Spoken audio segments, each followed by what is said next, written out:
қарт бабам мен вагонда уже өлді деп ташлайжақ болғанда, вай, бұл баланы қайтып ташларымыз жолда көм алмай жақмыз деп, сон қарт бабам айта, Алла рахмет етсін, тоқтаңыз дей, бұл бала дей, өлмеген дей. Ау вагонның пенжересінен шығарады, өзін полностью бияқтан оның аяғынан тұтып тұралар. Мені надай тұрып, анау түгіршігінің желіне тұта. И шуман мен сау қаламын.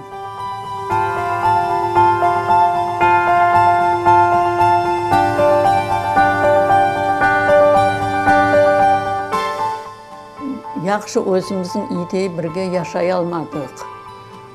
Не деп, ер төледе в основном өтті өміріміз жынтмайында дейтін еді.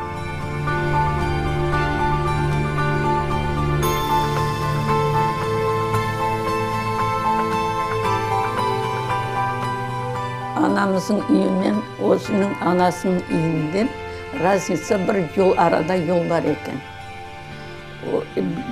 Бір-бірісіне қосылайық десек,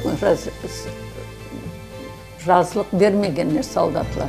Сон анам бек отчаянный екен о вақыт еді. Анау жүк, yorkan-morkanla yüklерін атады, үстіне де қызын ата, үлкен қызын. Яқшы ол бала шо жүгін үстіне түшен.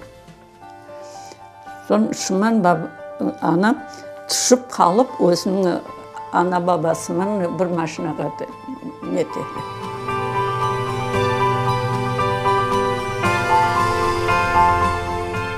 Вот он түрмені бір солдат, хозяюшка, возьми, это тебе пригодится деп, өзі машинаға жүклеген.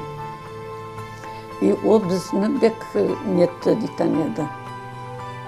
Бек құтқарды дейтін еді. Бір ауыз ашылық тапсалар, оны үміткенлер сон.